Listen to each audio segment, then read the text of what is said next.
everyone. Thank you for attending today's Cyber Leader series organized by AiSP and CyberTogether. Before we begin, I would like to share with you today's program flow. So today we will have the following speakers to share on their experience for today's Cyber Leaders. So let us welcome AiSP President Mr. Johnny Khoo to say a few words. Okay, good evening and good afternoon. Thanks Alon, Kelvin, Juget, Real, I think for spending time in this event. To start off, I think this is actually I would say first of a series that we're looking at. I think really focus on cyber leaders. Really, the whole essence of it, I think, as we look at today in terms of the cybersecurity world, is a whole collaborative sport. I tend to use this phrase a lot, and actually where knowledge sharing is actually very important. I think to us, I think in AiSP, I think that's where we see that in the current digital landscape, the cyberspace actually needs to have a strong ecosystem. Now, of course, the veterans, the cyber leaders are actually also the ones that have that experience coming through, and how can we actually share more in terms of our thought process, as well as how to actually better have beef up our resiliency within the digital world. So I think just a quick introduction on AiSP. So I think where we are actually is today we are a key local in Singapore in terms of cybersecurity association. So we were founded in 2008. I think we will focus a lot on developing the professional technical competency of the information security professionals. Of course, actually at this point also to actually beef up and actually help the information security professionals in Singapore, I think, elevate to the next level, I think, in terms of these critical times. And of course, in the larger aspect, we actually do a lot of outreach, I think, not only to beyond the professionals to also I would say the businesses in terms of trade associations, as well as in terms of helping with the talent capability building down to the youth level. So these are actually really the key areas that we focus on. Karen, can you see the next slide? Yeah. And just to give you a quick high-level view, I think where we are talking about, I think the strategic focus is really on knowledge, in terms of advancing knowledge, in terms of having a strong ecosystem through our Connect perspective. And I think most importantly, out of this, we also wanted to recognize, as well as actually to bring out, I think, the key examples, I think, in terms of excellence. So we do actually run a cybersecurity awards in Singapore with the cybersecurity agency and the multiple associations in terms of actually recognizing professionals, businesses, as well as individuals down to students in terms of their, I would say, achievements as well. Yeah. Now, of course, that said, I think out of this portion is where we are actually building up on this as part of the knowledge series, where we are focusing as bringing on cyber leaders to actually share. And that's also to align to what we have built up over the years and what we have relaunched in terms of body knowledge, in terms of the key domains to actually help people who are actually interested, even from ICT or tech background, moving into cybersecurity, to actually use that as a framework to really look into training as well. And so for us, we actually have our own certification program as well. So that's it. Really wanted to hand over to Alon to actually share, I think, more from CyberTogether, and really look forward, I think, to further collaboration on this series as well. Thanks. Hi, hello everybody, shalom, and thank you very much for joining the webinar. Appreciate your time, and thank you for all the speakers that are joining to us today. Dror from Israel, from Gardicor, thank you very much, and all the CISOs. Thank you, Kevin and Karen and Johnny, for hosting this event together with us, with CyberTogether. I appreciate that. A few slides about CyberTogether. CyberTogether is the Israeli Cybersecurity Vendor Alliance And we are working to promote business opportunities and to engage the cluster of the companies coming from Israel with relevant opportunities, either commercial or sharing information, sharing knowledge, with the global ecosystem that we are building in several pillars, several sectors.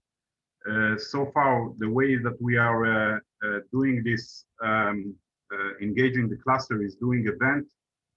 Before the COVID, we used to do a physical event, hosting CISOs, roundtable with CISOs and vendors, global vendors, speaking about the threat landscape on the CISO side and how the Israeli vendors can fulfill and address those threat landscape, how the cyber innovation bring opportunities to the Israeli market and to the Israeli vendors, and of course, what related to government relationship, the POC lab that we initiated, and how CyberTogether can be mutually trusted advisor for global corporate, in order to help them to scout innovation, cybersecurity innovation, especially helping them in M&As and investment for VCs that we are already doing for many VCs from outside of Israel, and of course to have to global organization to scout innovation also from Israel. So far, we have more than 250 partners globally. AiSP is one of them, and we've done a lot of events in Israel and also out of Israel. This is the map of the ecosystem, which is already growing much more than this, with vendors and other pillars of the global ecosystem that we are building. The team that running the activities, the active team that running the vision and the missions of CyberTogether. And we would be happy to help you if there is any company outside of Israel that need any partnership, scouting, innovation in terms of trusted advisor. We are here to help you. So feel free to engage with us and to contact us. Thank you very much. Thank you, Aaron, for your welcome remarks. Next, can we invite Sir Dior from Gardicor to share about his presentation on showcasing a new software-based and application-centric concept for network segmentation, and present best practices for implementation based on the experience of some of the world's largest BFSI customers. Thank you. Pleasure talking to you. My name is Dror Sali. I'm one of three founders of Gardicor. Gardicor is a company in the providing a micro-segmentation solution. Let me first explain why people buy our solution. Now we are seeing very rapid growth in revenue and engagements, and the main reasons are as following. First of all, compliance. So many sectors are regulated, especially the financial sector, and the regulator and most of the compliance requirements have some level of segmentation as part of them. Recently, the banking regulators in most of the world are specifically asking their banks to segment their critical banking applications, and MAS in Singapore is one of them. We are now working with one of the largest banks in Singapore on a project which is initiated for that reason. Another common reason is best practice. NIST is asking for segmentation. Forrester with the zero trust approach. Gartner, they are all recommending to their customers to implement network segmentation or micro-segmentation. So if you hire one of the big four, let's say Deloitte or EY or PwC, or if you hire Accenture, you will most likely get a recommendation to segment your network. And recently becoming very major reason for buying a product is ransomware. This is now pushing a lot of customers to buy. Actually, now insurance companies are starting to raise the premium for customers who do not have segmentation in place. So let me focus a little bit about the rising threat of ransomware, because it is becoming a game changer, especially for our industry. So it has become really into a crisis point globally, especially in North America, also in Europe, and definitely on the radar also within Singapore. So this is becoming a major threat. And if we look at segmentation, we would notice that this is becoming the recommendation of best practice to secure and to protect against ransomware. This is a memo issued last month, an executive order by the White House, by the Biden administration, and they specifically call out segmenting your network. Similar in the UK, it's very similar recommendation, segmenting your network is a critical way to protect against ransomware. And if we look at how ransomware attack will typically unfold, we see that it starts with some breach of the perimeter. Today, it is not advisable to assume that your perimeter will protect you. After the initial breach, they will move laterally, go to a domain controller, IT laptop, or other place where they can get credentials and gain admin privileges, find the backups, which is critical in their process, infect all the servers using very quick methods, very quickly using especially RDP, SMB, RPC, SSH, WMI protocol, and very quickly infect all the servers, and then finally encrypt everything. And then you get to see this screen, which I hope none of you get to see, but it is becoming more and more common, unfortunately, nowadays. So how do you avoid ending up here? This is what Gartner has to say about this. It tells you to start by preparing. It is much easier to prevent an incident than to respond to it. So prepare, prevent. Then while you are being attacked, detect and remediate. And after the attack, recover. We have already been helping customers in each of these phases. And something that is a common thing about the unsuccessful cases where people were hurt by ransomware is the lack of segmentation. This is again and again being specified as the major reason for the success of the attack. And the answer is very simple. If you look at a ransomware attack without segmentation, it's always start with some initial infection. Maybe somebody clicked a phishing email, establishing connection to the attacker, and then unrestrictedly moving into the most critical applications and assets. And then the attacker drops the ransomware and it's pretty much game over.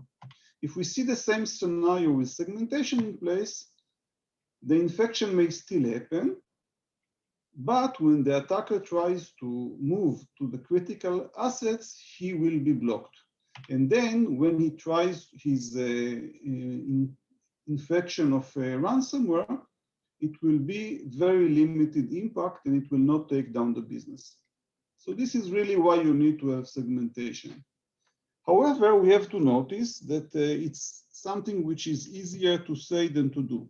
When people go and try to implement segmentation, they find that typically they have the wrong tools. The tools that most companies are using to segment the network are firewalls and VLANs. Firewalls are appliances that you have to route the traffic through them. They make a lot of sense or quite a lot of sense for the perimeter. They don't make a lot of sense inside your network. You have physical firewalls, you have virtual firewalls on the virtual environment. In both cases, these are appliances that you have to route the traffic through it. They create choke points and they are extremely complex to manage. They are very much tied to the environment. They require different type of appliance to different environments. So if you have a bare metal server, virtual environment, cloud assets, container environment, each of them will have a different set of firewall types. Extremely slow and extremely difficult to change. Sometimes you need to modify a VLAN, which means actually to bring down a server, which is something very painful for any organization if it's a production server. And all the policies are network centric, meaning it's very hard to follow them. It's very hard to know that you have the right policies in place, that you are not missing something. And many organizations have a lot of rules that they don't even know why the rules are there and whether they are the right rules to be. This is the reason for the rise of a software-based approach, which is the new way to do segmentation. It is designed for today's IT environment. It is software only, so no hardware required. You have one set of policies that work everywhere. It comes with usually with a powerful visualization tool, so it's very easy to visualize and very easy to change. And the policies are workload centric. So the policy can say a database should not connect to the internet, or a load balancer should only talk to a web server over port 8080. So these are very easy to understand policies. And if you have a best of breed type of product, these policies will also include information that you typically don't find in regular firewall rules, like process identity, user identity, and fully qualified domain names. This means that the process can be done faster with lower risk and lower cost, and does not require the hardware refresh cycles. So this is what microsegmentation is all about. Implementing it across all your environment, if you are a large company, is never a simple process. And many of those projects are not very successful. And why do such projects fail? For three major reasons. First of all, the tool set is not good enough. So getting the dependency mapping may be complex, and policy creation may be manual. Another reason is a lack of coverage. So the solution does not cover all the environments. Sometimes it does not cover legacy or cloud. That would be a major issue. And finally, methodology is not always there, because this is not about technology. It is about implementing the technology. And we as a company focus on these areas where we provide a simple, intuitive dependency mapping, effortless and automated policy workflows, so a lot of AI built into the product, a lot of templates. Everything is very simple, where in a single click you can achieve a full segmentation of applications. You have full coverage, so a single tool covers everything from bare metal, legacy, IBM, AIX servers or Solaris, to VMware environment, to cloud instances, to Kubernetes, and anything in between. And it comes with a proven methodology. We are not just selling a tool, we are selling results.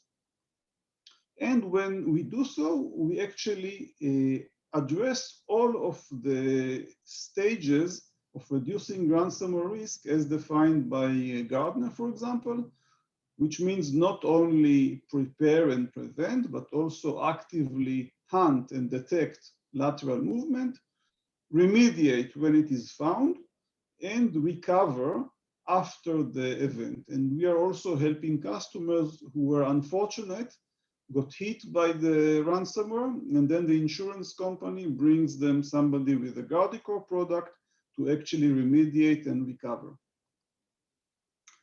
Let's take some closer look at specific examples of how people use a tool like ours to mitigate against ransomware.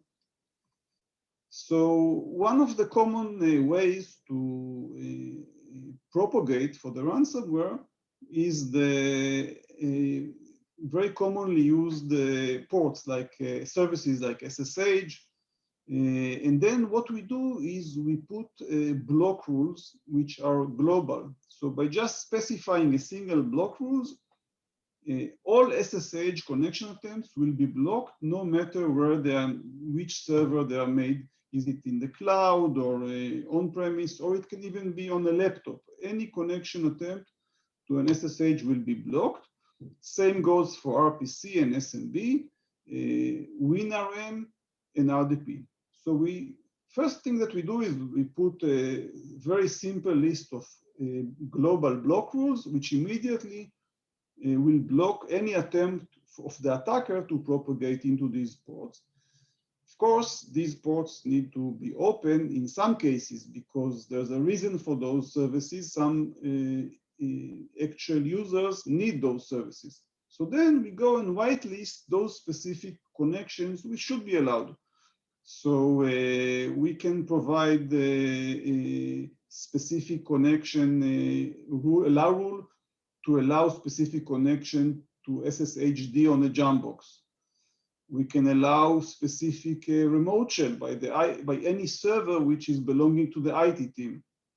We can allow communication tunneling from DBA to DB over SSH port. We can do a protocol, allow protocol encapsulation. So it can be very, very specific rules that allow SSH in the cases where it is needed. Same goes for our RPC and SMB ports.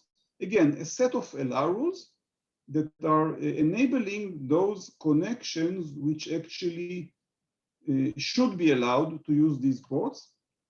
Same with WinRM and same with RDP. So by adding those specific allow rules, blocking everything else, it means that when the attacker, even though he gained maybe some credentials and is trying to propagate, he will be blocked by the segmentation tool and he will not be able to reach the critical applications, the critical servers, the crown jewels of the organization. So this is, in a nutshell, the benefit of using a software-based microsegmentation tool, which is flexible, which is intuitive and easy to use to protect against ransomware attack. Thank you very much. I really enjoyed, I hope you enjoyed this presentation as much as I did, and I'll be encouraging you to ask questions and use the panel discussion time to answer them. Thank you very much. Thank you, Dior, for your sharing. Yeah, so Thank to you. the attendees, if you have any questions, feel free to type in the Q&A function and we'll address during the roundtable discussion. So next, can And we you can invite... also write down my email address and send me directly afterwards if you are too shy. Yep, Thank you. no problem. Yeah, so now let's invite Mr. Kevin from Acronis to share more about the issues and challenges of assessing and treating ransomware attack risk. We also look at the controls that could disturb ransomware attacks queue chain at various stages. Thank you. I believe I don't have much to say because there was said already everything, but I'll give it a try. But before we start, I want everyone to make a note of this. There is an ongoing threat. There is DAO Petit Patam that was released by security researchers end of last week or mid of last week. So Petit Patam is a vulnerability that affects the fully patched Windows Active Directory setup in the default configuration. And Microsoft didn't release a patch, and it seems that they are not going to release a patch for it. And so they only release a workaround, and I really urge everyone to apply it ASAP. I personally believe Petit Patam is going to be the vulnerability of the year, if not the decade. And the reason being that it allows in one go, in a certain configuration, it allows in one go to go from unauthenticated user to a full Active Directory domain admin. So really, I urge everyone, go, if you don't know about it yet, please go on Google right now. And after that call is over, I really urge you to go and apply certain mitigations that are available now. So, and now let's talk about ransomware. As I said, Yaritel talked much about that already, but what I want to talk about is why exactly are we failing? And I want to start from the argument that ransomware is the biggest threat. But if you look at the lives at the news cycles of what is happening in the news recently, I think there are two major topics, and one would be APT and various government-backed hacking attacks or attacks by government-backed hacking groups, and the other one obviously being ransomware, right? Well, it's just an anecdotal evidence, but I think it illustrates reasonably well the larger picture. So if you look at the two major recent attacks and compare them, one being SolarWinds and another one being an APT attack allegedly by Russian intelligence services, and the other one is committed by, and I think that was acknowledged, by Russian cyber gang or cyber criminal. So the first one is a software supply chain, and SolarWinds was not the main target of the attack. It was very subtle, runs for many months, and it required a considerable skill from the attacker side. We all know that attackers developed a dedicated patch specifically for SolarWinds itself, and they waited for a long time before they had an opportunity to deploy it and then to distribute all victims. The stager itself that was plugged in was not malicious, and as it was deployed on victim sites, they only conducted reconnaissance, and for the vast majority, that was it. Nothing else happened. Only very few victims that were of interest for the attackers had the second stage deployed, and then the attackers proceed with the future actions. To the best of my knowledge, there were no interruptions of business operations for those organizations that have been attacked. So attackers actually made an effort for their malware to be subtle and not intervening with normal operations. That's obvious because their target was, their objective was espionage and not sabotage. So most probably, there's going to be a long-term national security impact. After all, this is intelligence and espionage. But there was no direct financial impact on victims, and there were no business impact for them either. So let's look at how it compares to Cassia attack. It was software supply chain attack as well, but that's the only thing that is common for both kinds of attack. Initial compromise was stealthy, but the operation itself was very loud and was the intention. Exploits, I looked recently at recently published review of what exploits have been utilized, and exploits were not very complicated actually, and did not require as much skills as that would SolarWinds people had. All victims were targets, so that was again one of the objectives for the attackers. They want to get obviously as much money as they could, so they attacked everyone. And the business operations is the mean of how they actually press their victims into paying the ransom. So there was some collateral damage and impact on quality of life of people who were not directly involved with the attack.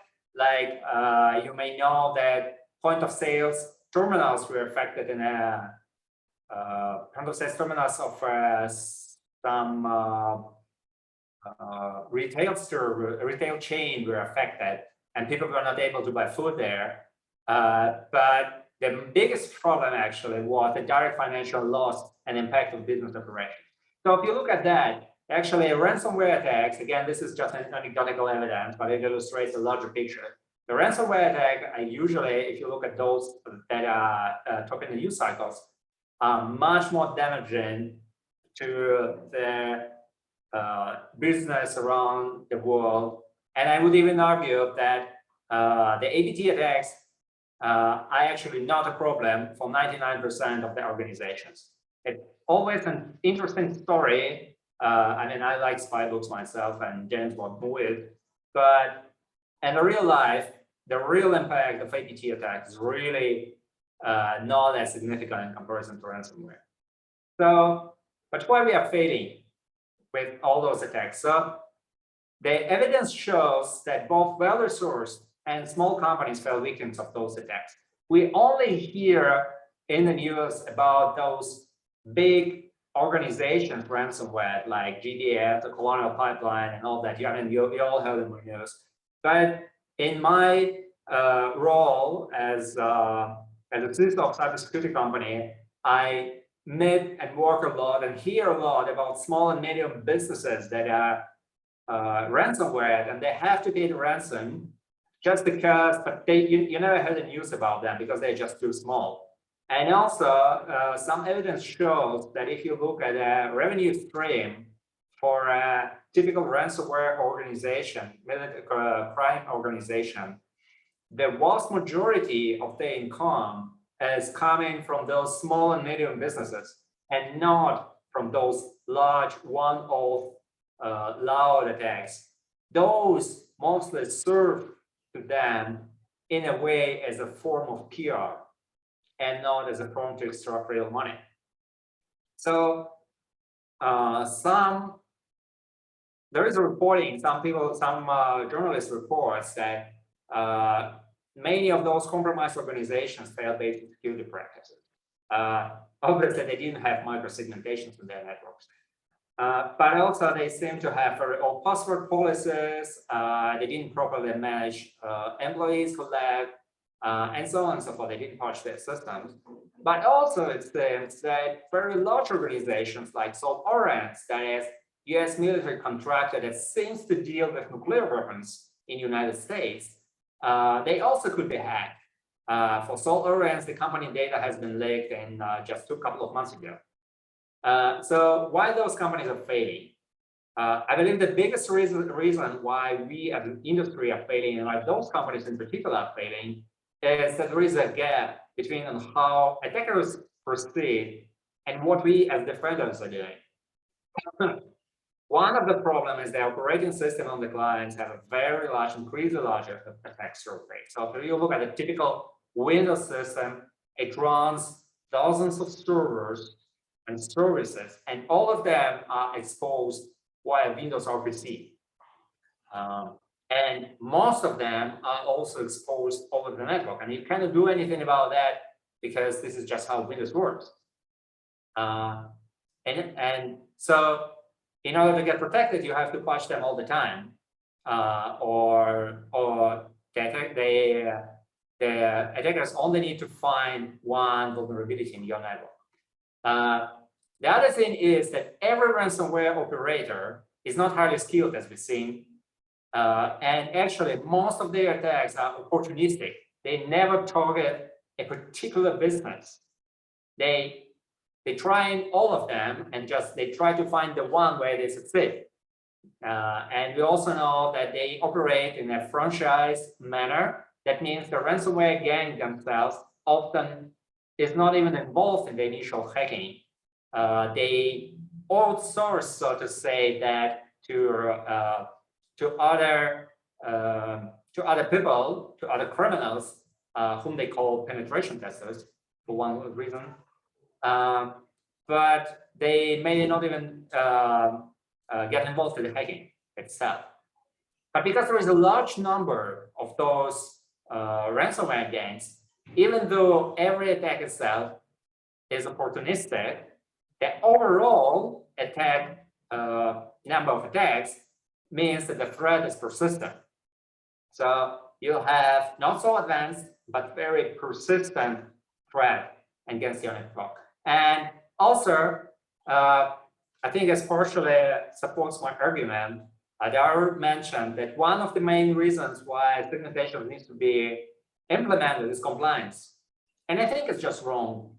The reason why it is wrong is that when compliance is a driving force for your security strategy, you're absolutely going to fail, because hackers don't care about compliance.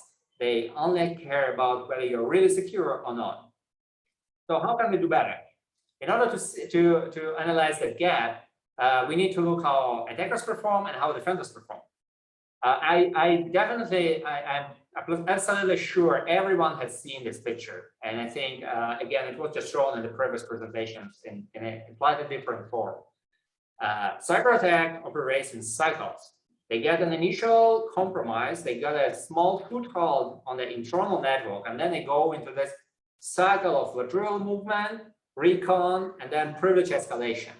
And then they go to the next target, and then they repeat the cycle, and then they go again and again and again until they manage to find a machine where they can compromise domain admin credentials. And once they own the domain, they then deploy their ransomware, and then you have bad time. So I think this cycle is the source of the success for the attackers. There's persistence that happens on many levels. It could be internal, it could sometimes be external, but the whole iteration process is the source. The source of their methodology is the success. It's the reason for their success. So in order to be successful in responding to that, let's get some water.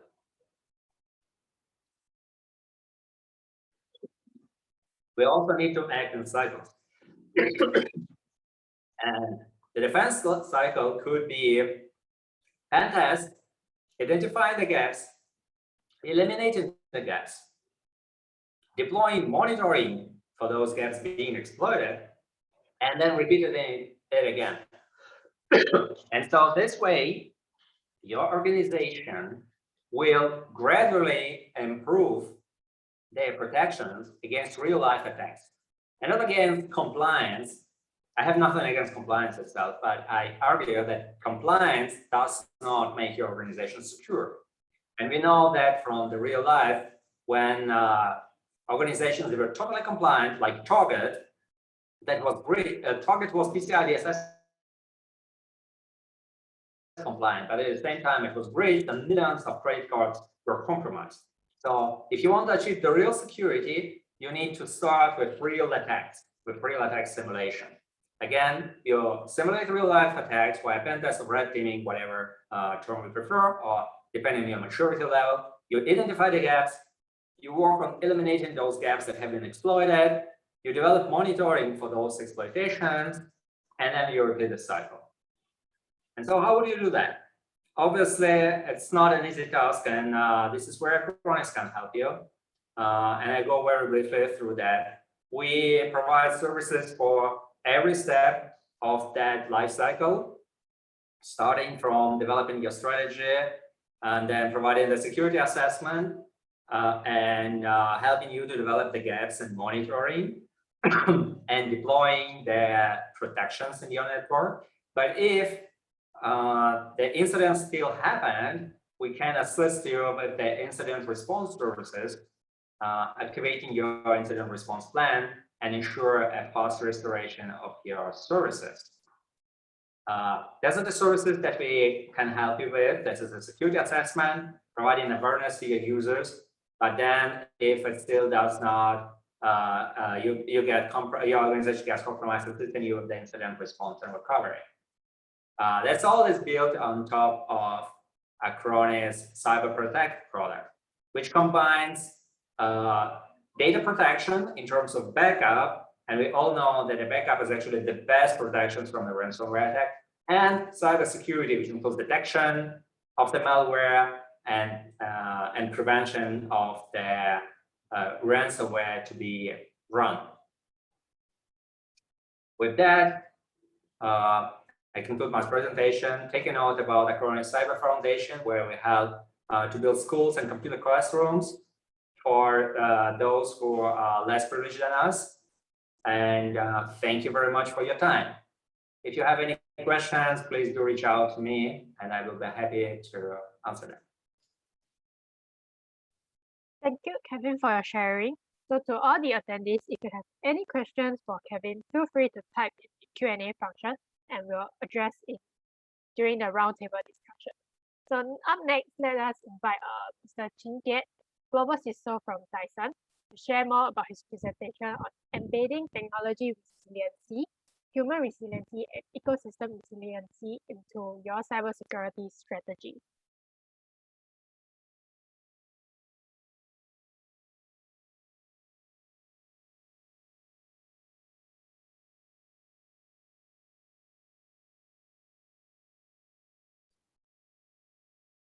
Hello?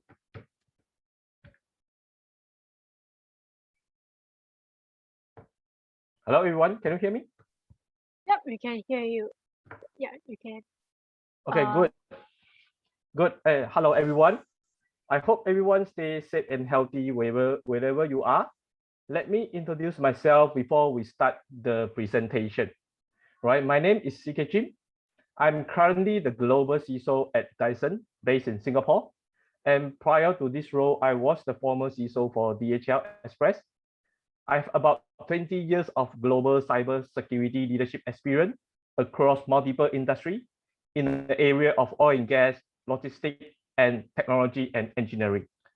I would like to thanks to AiSP, right, for inviting me to share some of the insight on the topic of resilience. Some disclaimer before I start, right? The information and opinion expressed in this presentation are solely my personal and professional view and not the representation of the view of my current employer. Before I deep dive into the details, I think it is very important to align and have a common understanding of the definition of resilience. Right? If you really look at that, right, in general, resilience is the ability to withstand adversity and bounce back from difficult events. The difficult event can be defined as natural disaster, pandemic, technology service outage, and cyber disruption as well, for example. So in a nutshell, resilience is a quality that allows some people to be knocked down by difficult events and able to recover and come back stronger than ever. Rather than letting the failure overcome them, they find a way to rise from the ashes. Therefore, resilience can also be defined as the ability and tendency to bounce back. So what does the meaning of bouncing back? Bouncing back is what we do when we face uncertainty, ambiguity, disappointment, defeat, and failure. But instead of wallowing or letting the negative thing keep us down, we get back up and continue to fight on with our life to achieve our ambition. So the reason why I want to mention this is, I think this is a fundamental mindset and behavior that we need to learn or obtain in order to drive the resiliency for any topic, including but not limited to the enterprise security strategy. So the most obvious question for this presentation is, how do we build future resiliency into enterprise security strategy? As business race to digitalization, many organizations have to deliver innovative services at high speed while maintaining the high level of operational stability.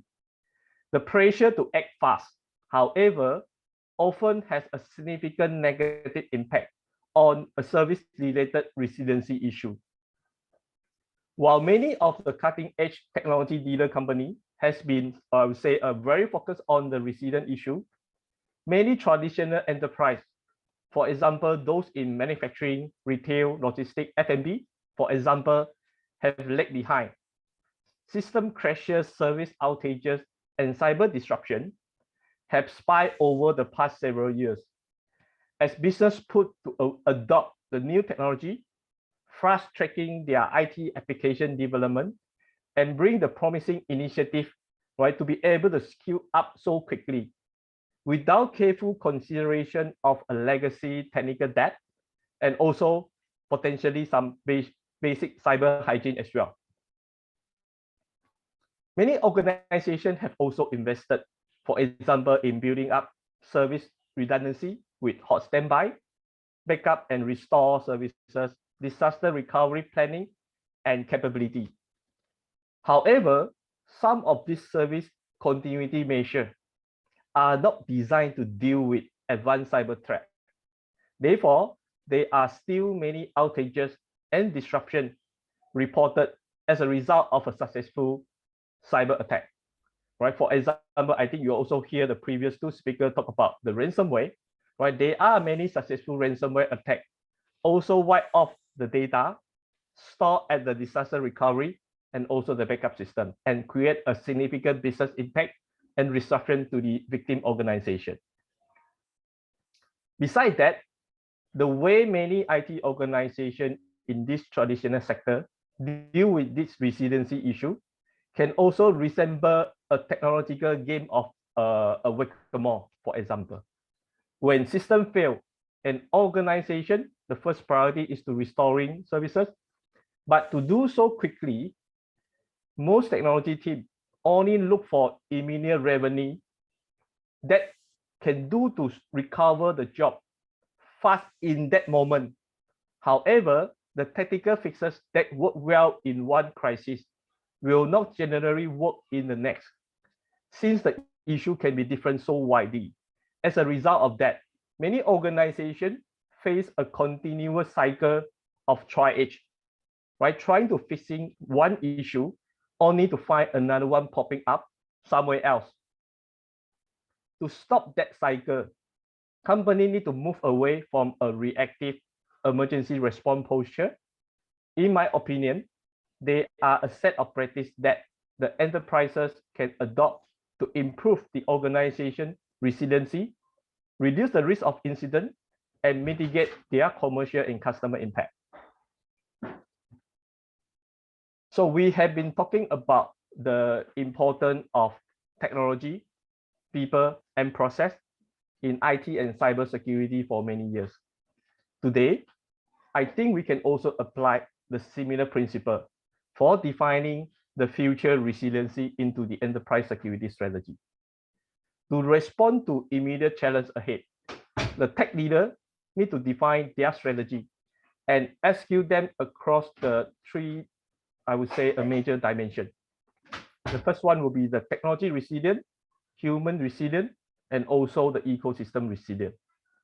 Each of these dimensions is essential for delivering a thoughtful response, right? Keeping our people safe and productive, and also creating a resilient organization.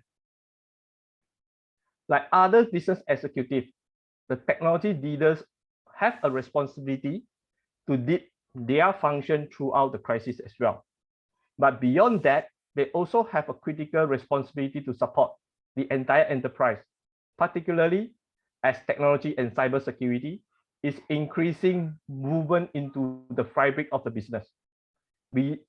Beyond making sure that the core systems are operational throughout the crisis, the tech leader must also seek out and support key areas in the business that are likely to be impacted.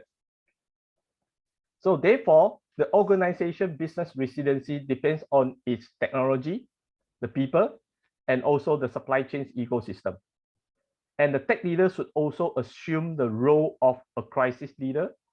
It is important to remember crises like cyber disruption and pandemic have presented themselves in the past and will again in the future. So as such, there is a need to be prepared, rational in responding, right? Of course, if there is disruption, there will also be service recovery and resumption. So how the technology leader act in a time of crisis can also inform the long-term business impact. First, let's take a deep dive in the area of technology resilience. Right? Technology leaders in the organization are often pulled into responding quickly to a tactical, operational, and also logistical challenge in the crisis, such as the recent one, the COVID-19 pandemic. Although IT and cybersecurity function may need to respond quickly to some issue, such as by enhancing remote work capability, at the same time securing the critical asset. It's essential that they put the organization strategy and plan in place to ensure the technology resilience is built by design. This early focus on planning can ultimately help execute the technology resilient quickly and effectively. Developing a response strategy in advance is crucial, but more importantly, before you start, you must know your organization, your role, and also the priority of the company is the first important step before you deep dive into the technical implementation. You also need to understand the overall enterprise technology architecture, the pattern, and also potential point of failure, including cyber hygiene and also technical debt. Be able to perform a scenario planning to understanding the technology need and ensuring whatever resilient measure is designed are able to meet the business recovery objective. Once you have done that, I think the next natural step is to prepare the business continuity and disaster recovery plan to validate the effectiveness of the response. The most important area is to conduct, I think very obvious, right, the disaster recovery testing regularly. In my 20 over years of experience in IT and cyber, I never seen a DL test without any issue reported, especially on the first few iterations. Therefore, it is very important to exercise the DL test regularly to make sure we minimize the potential problem when the actual disaster or crisis kick in. Finally, establish a crisis management office to manage the worst case scenario is also very important. Right? You must be able to define the roles and expectations of the leadership, particularly in the planning and also the communication. Right? Developing a crisis communication plan to deal with scenario, for example, like technology service outage, cyber disruption, or privacy data breach. The reason why this is so important is during the crisis, there will be high level of intensity, right, in terms of escalation, including the emotional stress and also opinion from diverse group of key stakeholders. Right? For example, take into consideration of a ransomware attack. Right? The next question come out is, should we pay or should we not to pay? Right? I think having a crisis management framework, roles and responsibility, and also playbook clearly defined for each of the crisis scenario is crucial to drive the effective crisis response. And at the same time, managing the internal and external communication is equally important as well, right? To be able to minimize further trust and reputation damage beyond the crisis itself. So the next one I want to look into is about the human resilience. Right? People is our bigger asset, right? We cannot achieve technology resilience if there is no great people running behind it.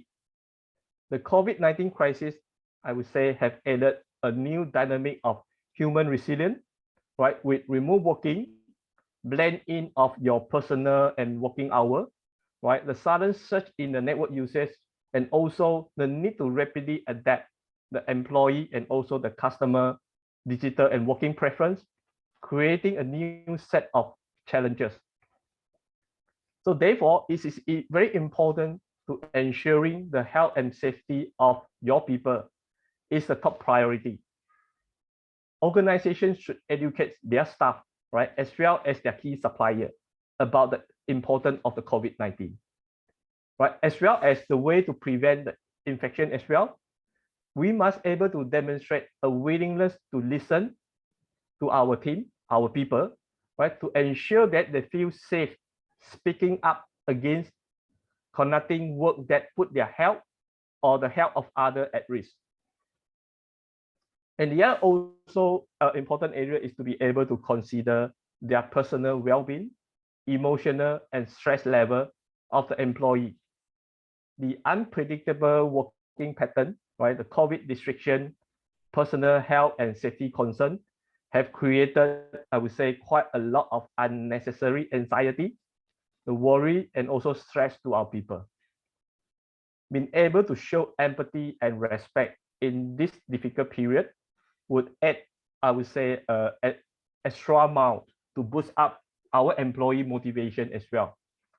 Right. Besides that, right, trying to review, I would say, the policy for remote work, right, including the guideline on travel, enforcing precautionary safety measure, and also look into, for example, the sick leave, flexible working policy to really support our employee safety and welfare as well. And besides, we must be able to communicate clearly, right, about the policy, about the expectation and procedure, right, especially during the COVID period.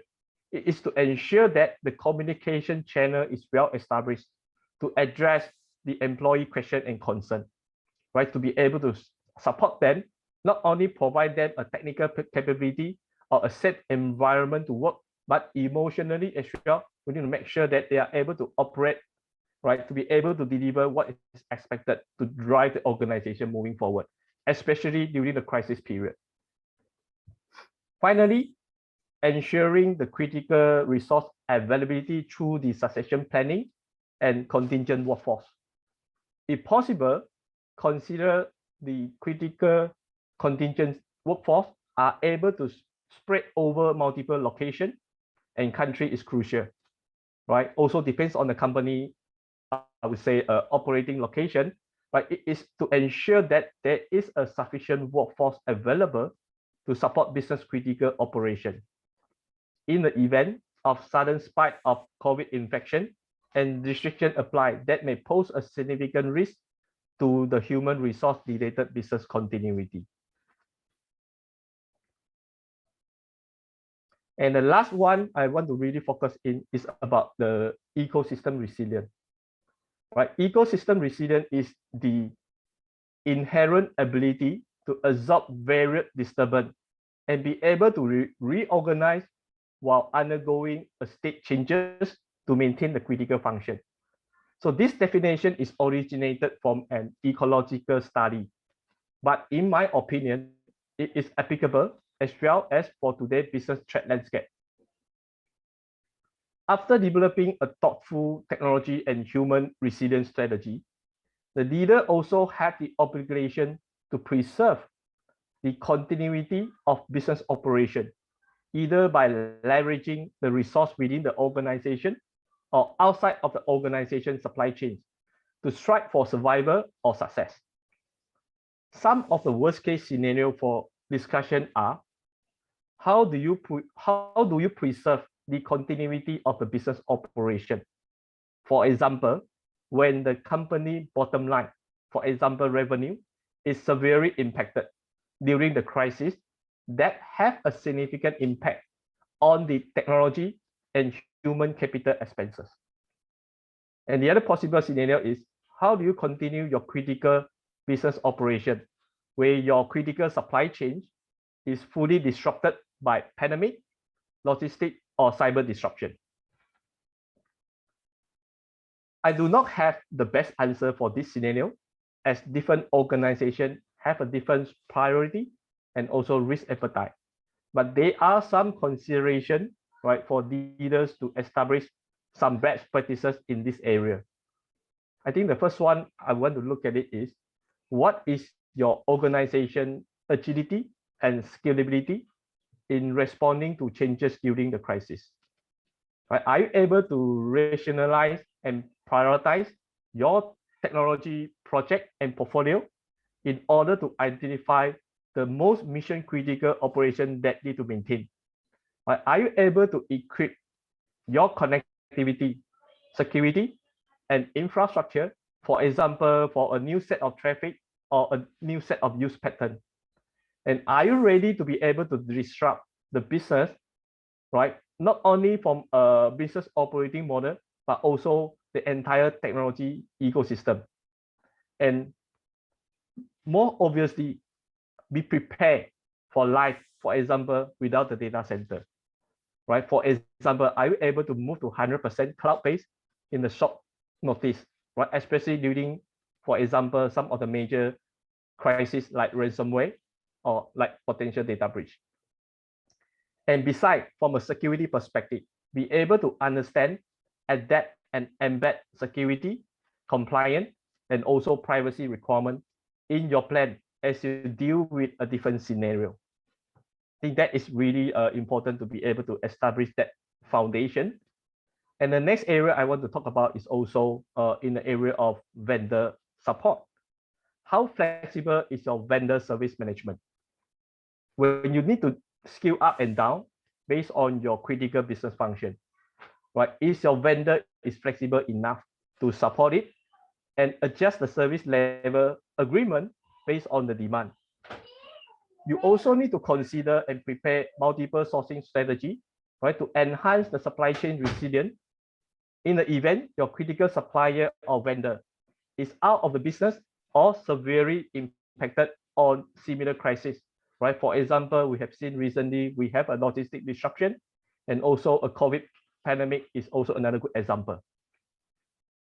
And last but not least, always have a contingency plan in place if everything else fails, right? Ensure the prioritization procedure and contingency plans are in place beyond your standard or traditional business continuity planning, right? Be able to prepare.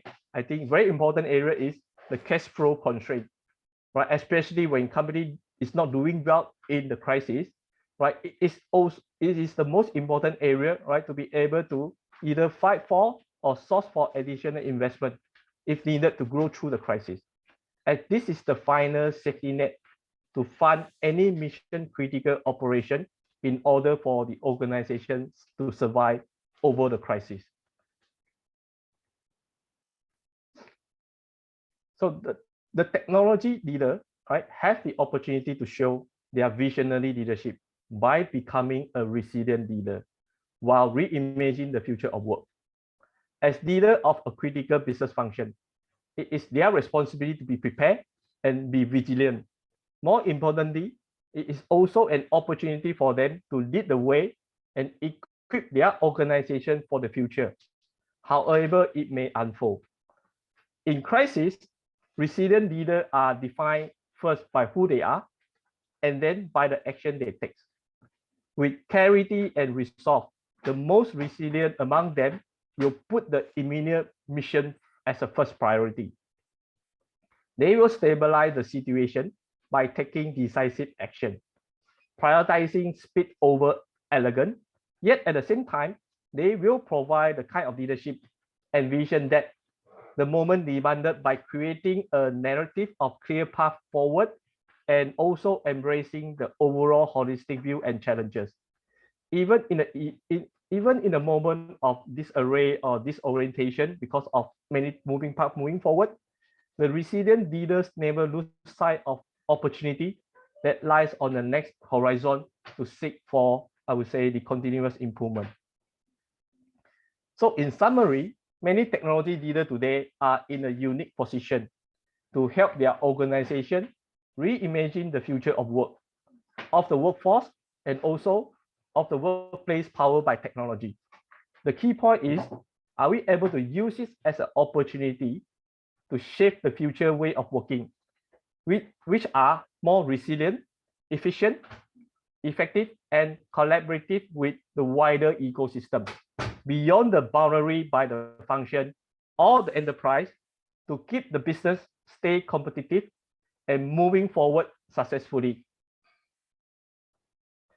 So, and for the closing part, right, I think a question for you to think through on how resilient are you and your organization. Thank you very much. I'll hand over to you. Thank you. Thank you, Shin for your sharing. So now if you have any questions for Shin, please feel free to type your questions in the Q&A function. So meanwhile, let's move on to the roundtable discussion. And I'll hand over the time to our moderator, which is Johnny, who is our AiSP president. Johnny, over to you. Yeah, thanks, Karen. Yeah, I do want to welcome back. I think basically Graw, Kevin, and Chinkiat to the table. In fact, I think since Alon is here, I think you can also chip in. Yeah. So I think the topic today, I think we focus a lot on the cyber leaders, and I think we covered quite a fair bit of things coming from architecturally about the segmentation, really focusing to ransomware as a threat. And I think resiliency is becoming a key topic. I think digital resiliency, in fact, it's going to be. So maybe to start off things, I think one of the keywords that comes out a lot, and especially in the current digital era, is security by design, right?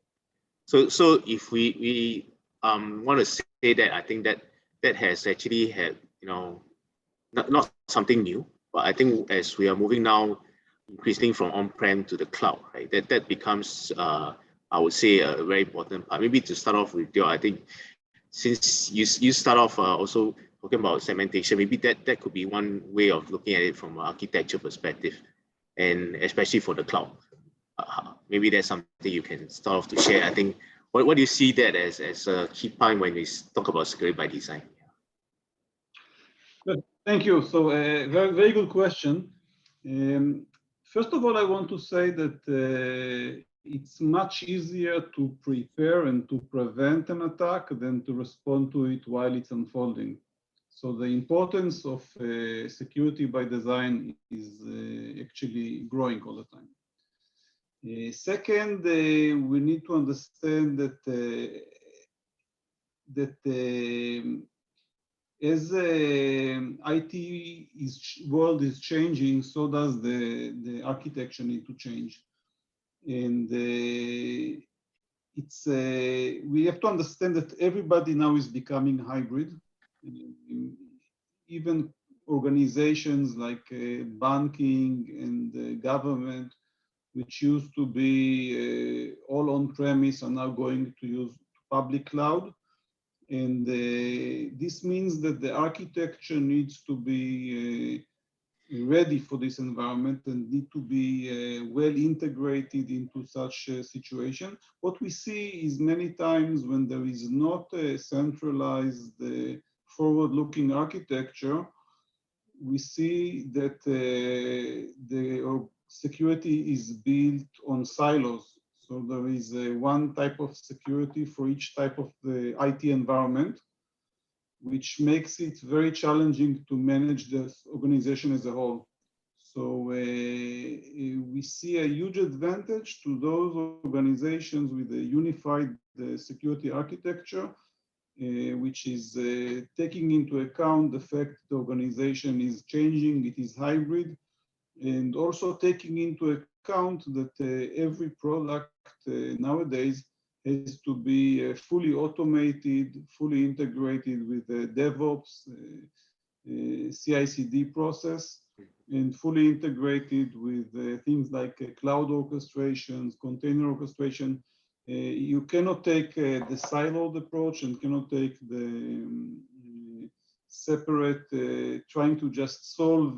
So now we have containers, let's find a solution for container, let's buy container security. Now we have public cloud, let's buy public cloud security.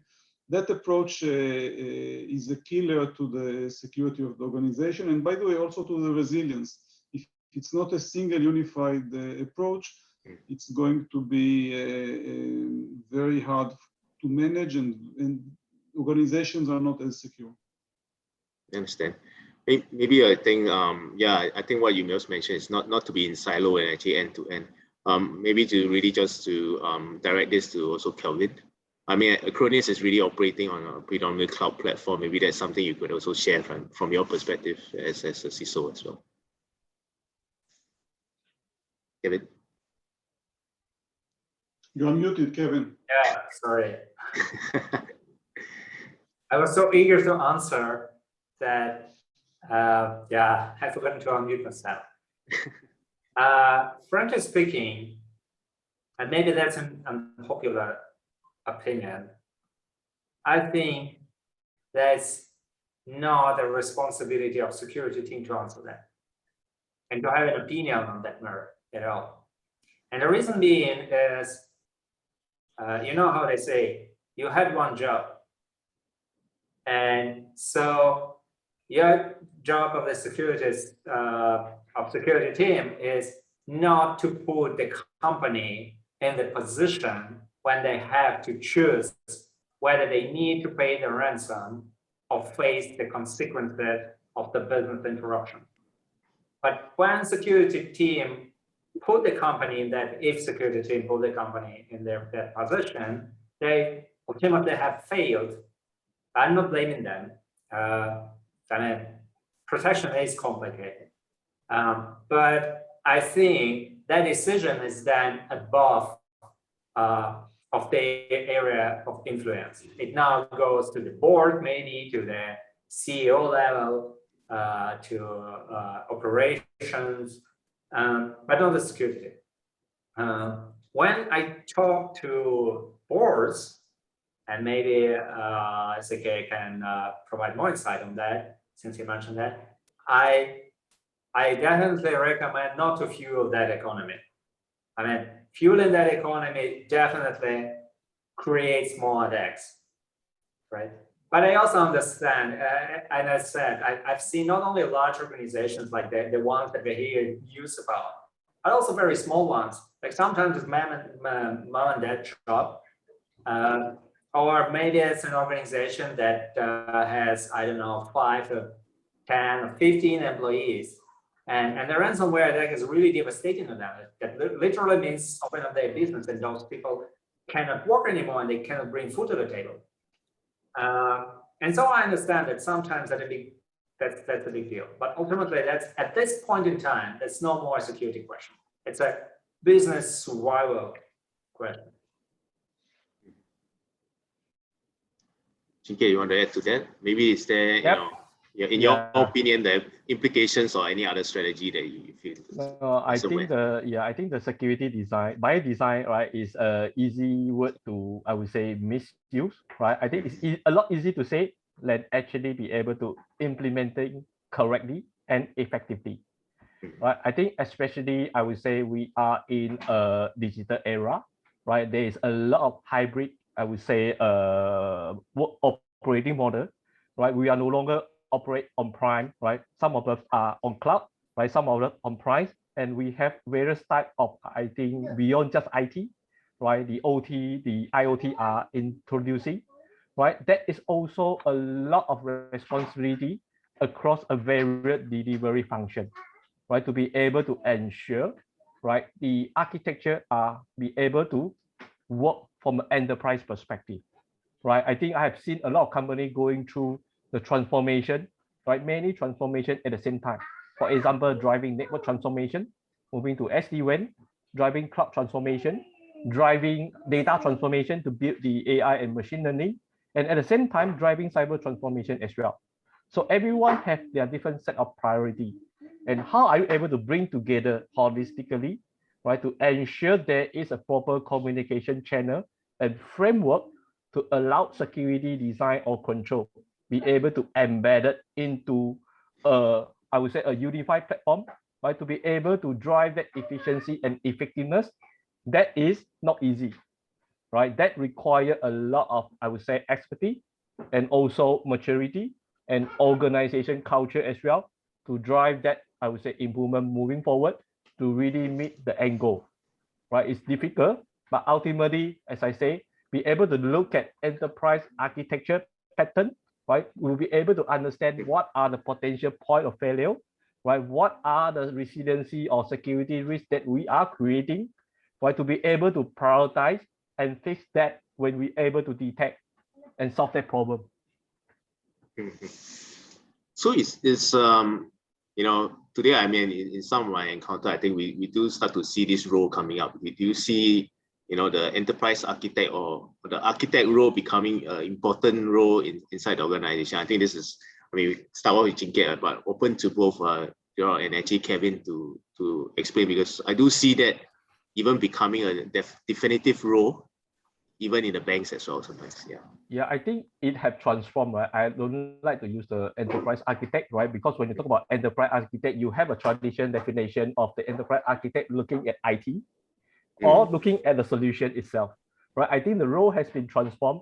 If I really like to use it, I would like to say it's a digital architect, Right? How are you able to bring in a different piece of challenges, right? Understand the pattern, understand the pinpoint, and to be able to assess holistically what are the capability we are building along that digitalization journey, right? The challenge is, I think, the skill set, right? It's very difficult to source for the right people to have that big exposure across a different pillar and to be able to drive that maturity moving forward, right? Definitely it's a talent issue, right? And I think a lot of organizations are looking for this type of candidate, right? If we are able to build that, I would say a future talent pool, for us, it will be good news. Kevin, you want to add to that?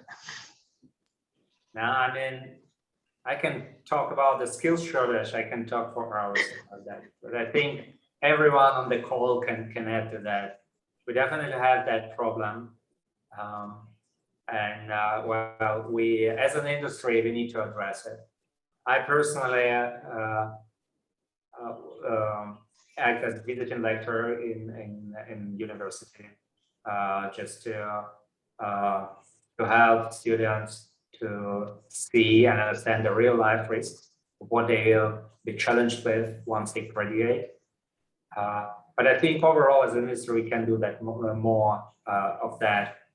But there is a very long road to actually to fulfill that gap. Okay. Yeah. If I may just chime in, I think we are at agreement. We have seen IT evolve into DevOps, and we've seen security evolve into DevSecOps. And definitely the architecture role is evolving, and it's a changing world. And the architect needs to be aware of the change of the organization is going through, and work with the different people in the organization, including, by the way, also the application owners. For example, we are a micro-segmentation tool.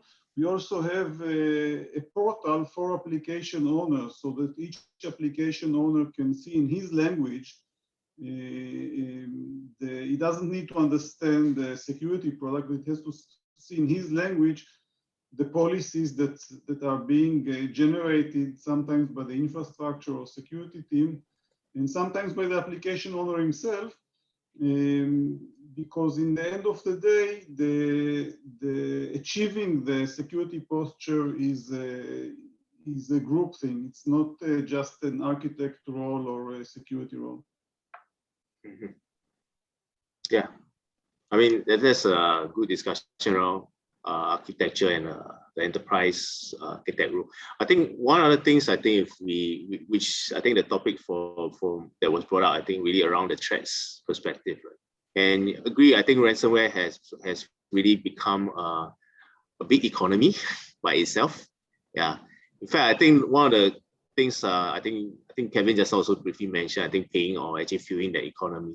But I mean, looking beyond that, I mean, how besides architecture, I think how do we, be proactive? Because end of the day, there are the threat actors and so on.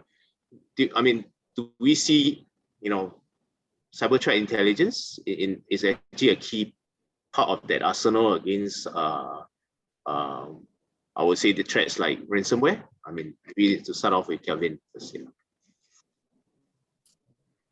Yes and no. I think the current understanding of threat intelligence is it's very early. We are very early in this hype cycle with threat intelligence, and we don't understand the whole value of it right now as an industry, and many companies also don't understand that. And to me, the value of threat intel is not about the fact that, okay, there is like this new gang that does this and that. I mean, essentially they all do the same, and it's not really important. I mean, it's interesting to read, and I read a lot about EBT attack reports and about ransomware attack reports and what exactly happened here and there, and what vulnerabilities did they create. But as a matter of fact, that this, I don't see it really helpful at a very large scale. I often find myself reading them as a in a way as a cool fiction story, like spy story when it comes to APT, right? But I think there is a part of threat intel that is very important. We only have scratched the surface of it. Integration, automatic integration of live threat intel fits into the whole automation cycle that we are building in an organization.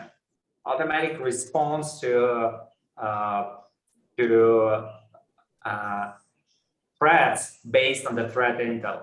That is important. Like we now talking since maybe, I don't know, 10 years now, we're talking about the next gen firewalls. So, but I would expect to have next gen firewalls and intrusion detection and prevention systems that would be acting based This on is us. based on the threat intel fits. But not at the level that we have now, because I think right now we're underdeveloped in that matter. Like the typical IOC in threat intel would be what? A hash and an IP address, give or take, right? If we're good, that would be YARU maybe. And sometimes, well, maybe it would be a 6 rule, but it's anyway would mean that it's either a hash or an IP address essentially. And I think it's not enough. I think as the industry measures, for example, in Acronis, we push this forward. I'm not about making a sales pitch here, right? But as industry matters, we will improve our understanding of what threat intel means for the organization. And then it will show its real value. I can share what we see, I mean, what threat intelligence means for us as a security company. And it's both something on the tactical level and on the strategic level.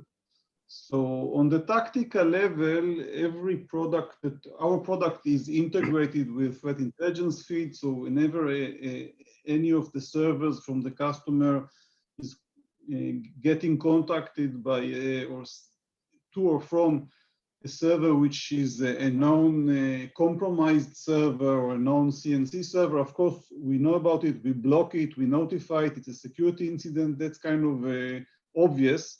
Also, if we see a hash of something which is known to be malicious, no brainer, we would stop it, we would alert about it, that's kind of a standard.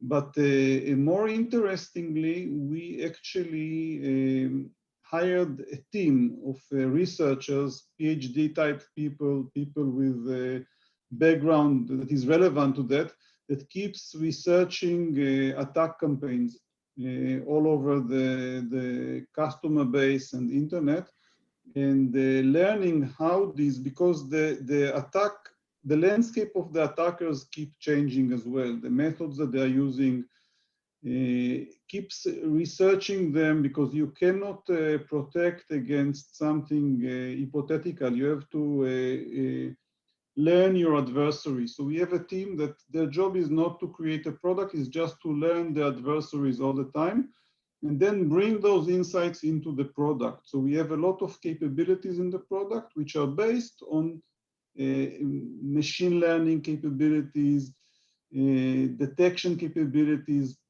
prevention, which are based on constant researching and intelligence, which is developed by a group of researchers just searching the attack landscape and improving the product. And this is something that can take a process that is ongoing forever, keep improving the product, because the attackers are not standing still, they keep improving themselves. So it's a game where you need to be always one step ahead of the adversary. Yep. So maybe I can add on, right? Yeah. I think TI, I would say, is a very important, I would say, component, right, to be able to enhance the overall cyber defense. But if we look at threat intelligence alone in silo, it's not going to add much value, right, to the, I would say, the organization resilient, right? I think it's only make a set of cybersecurity professional, right, and to be able to demonstrate how complex of a certain attack, but it does not really translate into how is it going to impact for a certain organization. And most of the time, it's not actionable, right? I think in order to make TI relevant is we must be able to develop a strategy, right? Especially looking into the intelligent-led cyber defense. How are you able to use the intelligence that you have, whether it's internally and externally, to drive your cyber defense response? Right? I think that will be, I'm talking about the integration, I'm talking about the automation, I'm talking about the threat hunting in order to drive a meaningful response, in order for your SOC or your defense team to prioritize what are the critical areas they need to get, right? Make sure we are able to transform threat intel into an actionable item. And that is not enough, right? That is still within cybersecurity aspect. And the next level of maturity is how are we able to leverage the threat intelligence that we have in combination with our business intelligence, right? To make it relevant to our business, right? It's no longer just how we solve the cybersecurity problem, right? In terms of attack, we also need to understand what are the threat actors, right? Who is targeting our organization? Is it by the means of stealing the competitive advantage, or is it the means trying to disrupt because of the competition around the market? And ultimately, how does that threat applicable to your overall supply chain, right? Ultimately, that will become, I would say, if we are able to improve that maturity, if you are able to make threat information relevant to an organization, right? The next maturity is the TI will become part of the business intelligence, right? And the company are able to use it to make a strategic decision, right? And potentially drive the future growth of the business. Yeah, I mean, I hear the conversation. I think there's like part of it is probably quite broad in aspects. It's constantly changing. In fact, I think the part of using it actually to supplement and to enhance actually is great. Maybe one thing just want to add to this before we really go on to a bit of the key part we went towards the board. I think one thing that sometimes come up, I think in the whole situation awareness as well, which sort of relates to a bit of an intelligence perspective. You know, for all the companies, we all great brands. Probably this one I'm going to redirect back to Chinkiat because, you know, Dyson is a great brand. You know, what do you think that from an aspect of brand protection as well? Because that's really where it's very business related. I think how the intelligence actually comes back to you as well. Yeah. Oops, you're mute. Yeah, I think brand protection, right? I think is really depends how you look at it, right? There are many aspects. They are, for example, the service quality, right? How company able to advertise themselves about their customer first strategy, right? That will related to brand. Also, from a fraud perspective, it also affects brand. From a cyber security perspective, there is also an implication, right? Especially if you have ransomware, if you have data leak, right? I think that also added to that overall perspective. I think to be able to understand how are we able to build that intelligence to protect brand protection, right? I think TI is just one part, right? I think a lot of time you also need to look at, I would say, maybe social media, right? How people react, right? To how we respond externally, right? And it's not, I would say, just the function within cyber security are able to drive, right? It must working closely together with the PR, with the marketing team, right? To be able to drive that holistically, right? Cyber is not a function that able to solve all the problems, right? Cyber is an enabler, right? Empowering our marketing, our communication team, right? Based on the information that we have provided so that they are able to use that actionable information to determine how they want to react and respond externally, right? Even though in the event of a negative impact toward the organization. Okay, that's great. I think it's mindful of time. Probably jump to the probably one of the key things. So I think we spoke so much about resiliency, right? And resiliency, I think in the whole aspect of it, I mean, it's almost a assume breach or assume, you know, that there is going to be an incident, right? So digital resiliency, I think, is really very key today. But maybe the key part where we we will see is how do you make that become a culture? And one of the toughest things is really starting from the top, maybe starting from talking to the board. I mean, in terms of what does that mean? Maybe that's also something I'm going to redirect to Jinkiat to start off with. I think from a perspective, since you spoke about the different type of resiliency, I think earlier on. So. Yeah, I think it's a very good question, right? If you ask me, right, I'm not sure whether I'm fortunate enough, right? I think talking to the board is not the most difficult one, right? If you have a reasonable, I would say, board, they know their obligation, they know for the interest of the organization, right? Most likely they will support, right? As long as I would say either the cyber leader or technology leader are able to articulate what are the risks, how is it going to impact from a risk perspective, and I think to that is not sufficient, right? I think as Kevin also mentioned, right, risk and compliance is just the basic, but I think from my personal preference, right, my view is we should go beyond cyber security as a risk operator, right? My vision is really to see how are we able to transform cyber security from a risk operator become I would say a key differentiator, right? Become part of the business enabler, right? So that the capability can be seen, right? To really help the business moving forward, especially to stay competitive in the digital era, right? When everything is connected, when everything, the risk exposure is compared to 5 years ago, is significant change, right? If you are able to articulate and tell the story to the board, what do you need? Most likely you will get the support. I think the biggest challenge is not the board, right? The biggest challenge when you go to the second line of command or third line of command, when you go to the functional area, there is where you start to see the silo. And that's where you need to able to have the ability to remove the, I would say, the barrier of execution, right? From a cyber perspective is to be able to not dealing with, I would say, technology challenge. Most of the time, you also need to deal with potentially a human challenge as well in order to drive that holistic program to be able to implement the fit for purpose security measure. May I add to that? Yeah, sure. I concur. I think talking to the board, I know maybe I'm lucky enough, but talking to the board was never a problem for me. People do understand the issue, but also, you know, as they say, there is no C-level initiative that cannot be killed at the mid-management level. And I also agree that the biggest challenge is that with all priorities that your peers in other departments, whether it's IT or maybe even something else, maybe it's sales or marketing, with all the priorities that they have, it's sometimes very hard for them to internalize your priorities with them.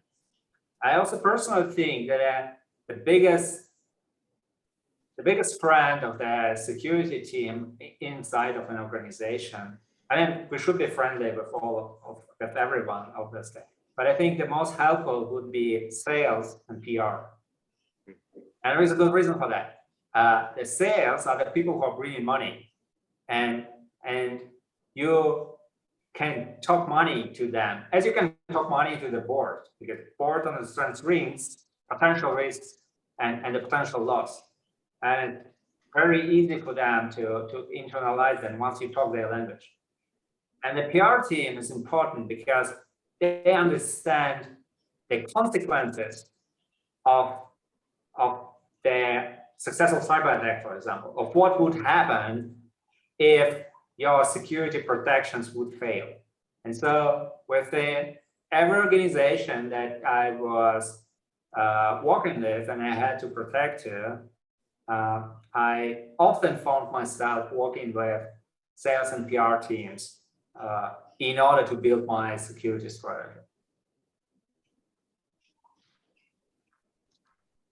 Joe, you got anything to add to that? No, I think you asked me. I think it's definitely well, we are in the business of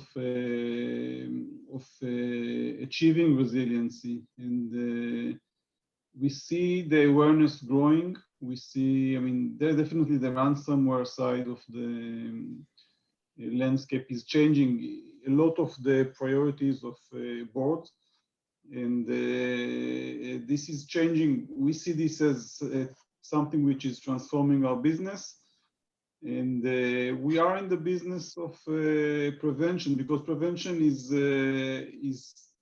requiring a shift in mind. It requires some change in priorities. But when you see the outcome of successful attacks on companies, it's becoming more and more something which is in the awareness of the board of many companies to prevent the next event. And the damages to the brand, it's to the, sometimes it's a financial damage, sometimes, I mean, the damages are just unthinkable. So it's really advisable for boards to consider this as high priority. Yeah. So maybe down to, I think the key part, at the end of the day, I think when we talk about this is really be able to respond to an incident, right? And that's also part of the bounce back. Maybe to Chike, I think what do you see as, because today I think that's also always, we talk about talent, we talk about capability. So actually the key part is, you know, with things been moving so fast, digital, there's always a need to be able to be, you know, shortening the exposure time, be able to, what do you see, I think even specific to things like the ability to respond to the incident, what are capabilities or programs to build in-house? Would that be something even, you know, like what Kevin mentioned, it may not be just purely the cyber team as well, as you also mentioned, and what external help would be actually rental as well. So I think it really depends, right? I think what other angle we look at it, but I think we should have, for example, at least recognize cyber risk, right, as part of a group risk, right, which is critical for the business, right? I think with that we will be able to independently report the overall risk exposure and to drive, I would say, the effective remediation, right? Whether in the area of transformation, whether in the area of resilient, or whether in the area of incident response, right? I think if you also talk about the speed of change, right? Moving to digital transformation, you have a talent challenges, right? I would say be able to develop a quicker time to market capability in the cyber area is very important, right?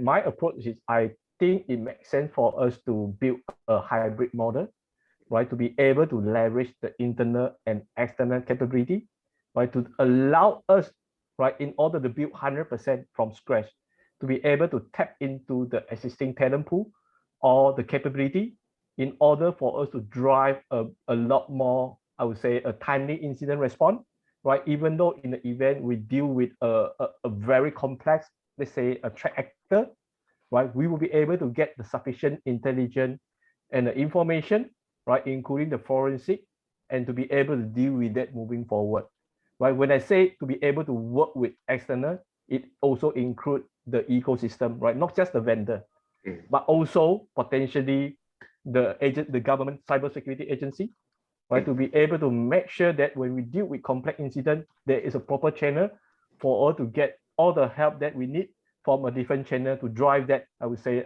issue moving forward quickly.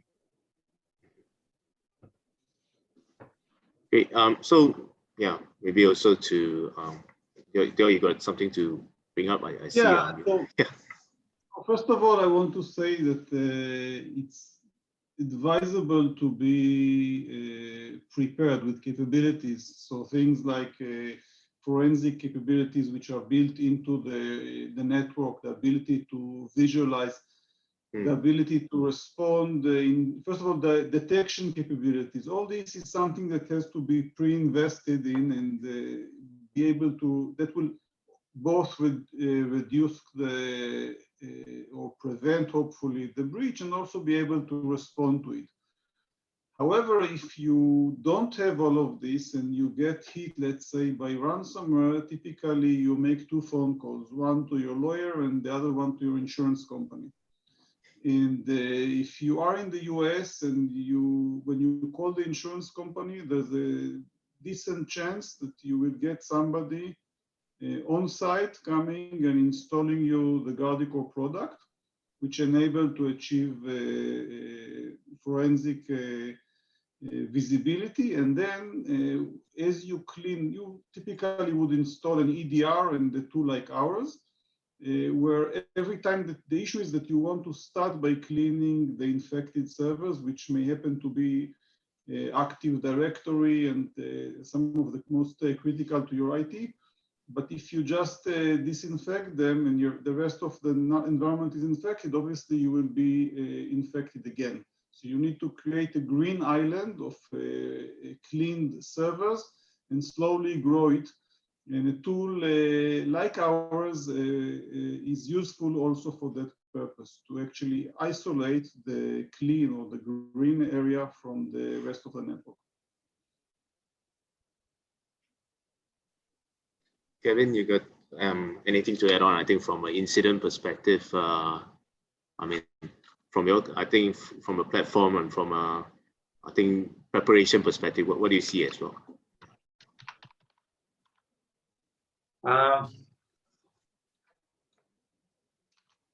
You know, it depends and it's complicated. I think it circles back to the problem of having enough talent in your organization to provide the necessary capability.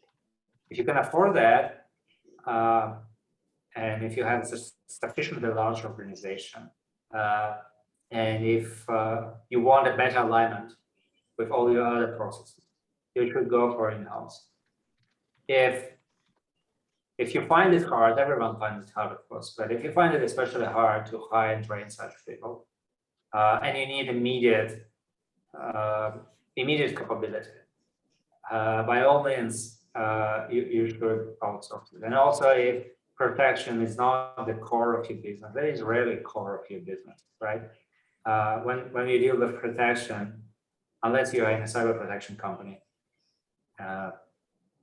you work with risks, but the core of your business will be something else, selling stuff, providing services, something. And when it's not your core business, outsourcing it often makes sense. And so it's not a technical decision at all, it's actually a business decision. And this is why at CISO, I feel, while CISOs often come from technical background, and I personally come from technical background, and I personally feel that technical background is very important for CISOs. But also I think that the CISOs should be business level in many aspects of that. So they should understand the finance, the P&L, and the cash flow, and the risk, and in terms of monetary, how monetary they affect monetary the company and the organizations overall.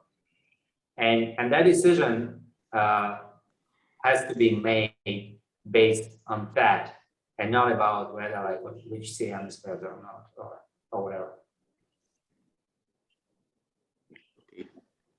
So thanks. I think we're really hitting time soon. Maybe just one. I don't think we have any questions coming from attendees, but maybe there is a question coming from the next section. Is there? Ah, yes, there's one. Yeah. Ah, okay. Technology does not solve. Oh, we need the SMEs, people who know the security, but not just two. That's more like a comment. In fact, I think that relates to my last question. Actually, I'm gonna ask the panel. It sounds really cliche. I mean, even Jinke actually brought it up, right? So maybe start with Jinke. I think you know, there's always this people, process, and technology. Do you think there's a? I mean, will you prioritize any of it, or what's your perspective on that as well? I think people is the biggest focus area. Right, I think if you get the people right, when I say people, right, it's about a different level of stakeholder, across the organization beyond just the cybersecurity team, right? If you are able to build the right security culture, if you are able to establish clear line of accountability, right? If you are able to look into cyber risk as an enterprise issue rather than cybersecurity issue, I think we will be able to move along the way, right? For me, technology and process is just a mean to deliver the outcome. It's not complex than human being. Kelvin? Let me, if you don't mind, let me address the question from the next session. So the question is, organizations are hiring people to solve problems, but they do not ask, companies, probably do not ask companies to spend more money on technologies. What does speaker see you on this? So I think the question is about how security teams can argue or can provide their resources and knowledge to the boards or C-suite people to understand what kind of spending, how can they justify the spending on security. And I think it was addressed partially in our answers before, but I want to circle back a little. So I think one thing is that I think it is wrong to talk about return on investment, ROI, in terms of security. And the reason why it's wrong is because spending on security is not an investment. Investment is when you spend some money and you get more money back. So, and security, that's not the case. And many vendors, and even some security consultants always talk about security ROI. And I think that's just wrong. And if you try to talk to boards about ROI of the security spending, they're like, love the deal. The security and security spending in particular is about reducing the risk. And that's an important understanding. So you spend money not to earn more money back. You spend money not to lose more money.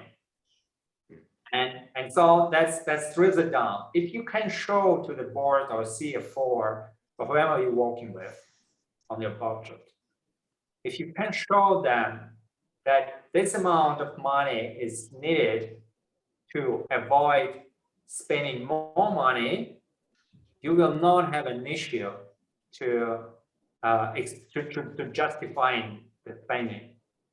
The problem is, of course, about all variables, right? Like, if you go to a CFO and you will tell them, okay, I need $100,000, and the CFO will definitely ask you, like, what will I get for that 100,000? And if you tell them, yeah, okay, you will get this fancy firewall with threat intel or whatever, they don't care. They don't even know what that is, and they don't even need to know what that is. What they need to know is that if I spend $100,000, what will I get? And if you will be able to explain that if you spend $100,000, you will be able to reduce the risk by that amount, and that's not easy by all means, really, like that's really hard.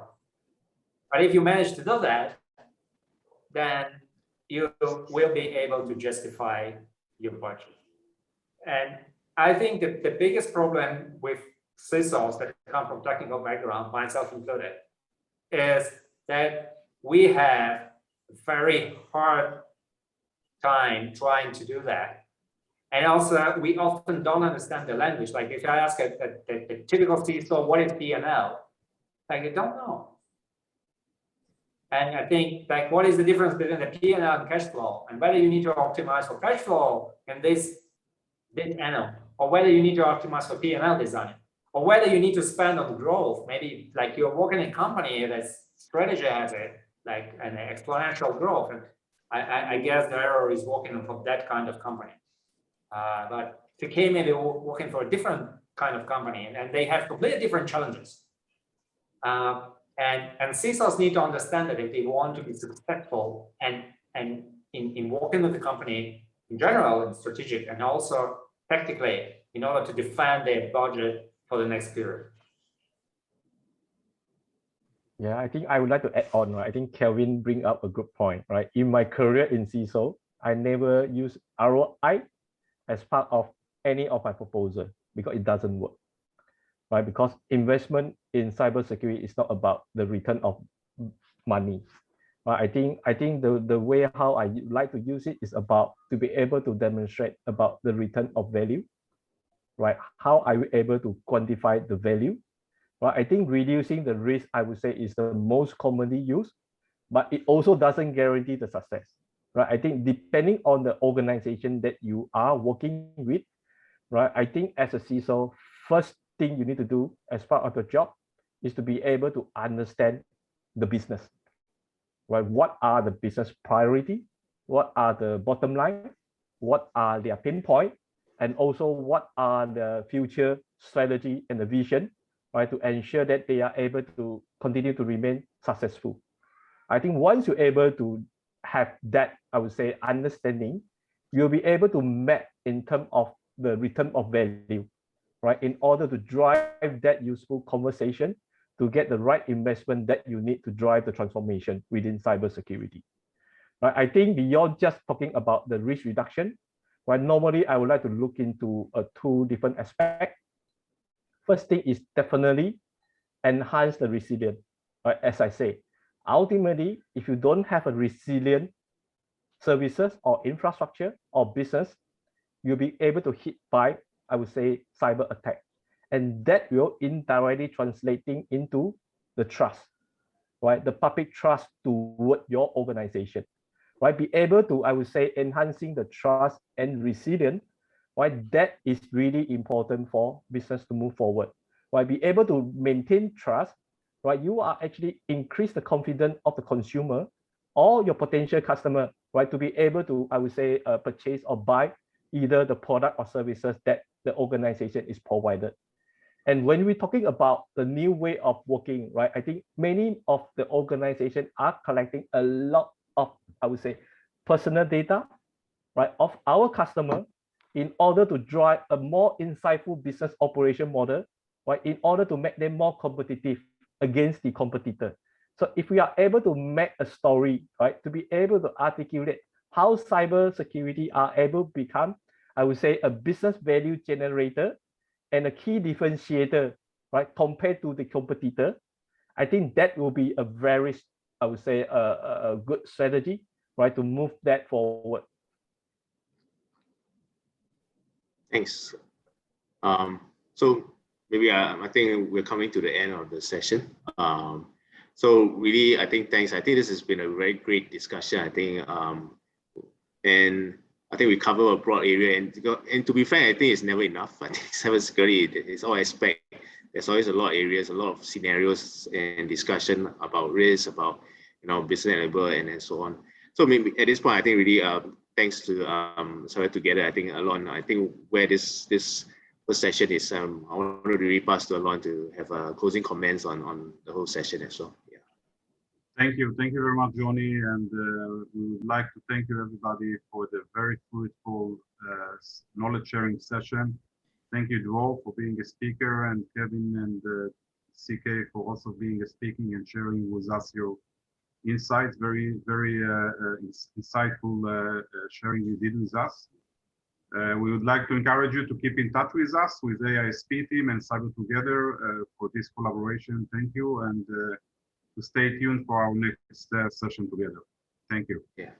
So I think, Karen, you want to wrap up on is there feedback or? No, I think that would be all. So thank you everyone for attending today's webinar. So do look forward to our next Cyber Leader series. And if you have any questions, feel free to reach out to Secretary at AiSP and we'll link you up because if there's any questions. Everyone have a good evening, afternoon. Bye. Thank you. Thank you. Bye.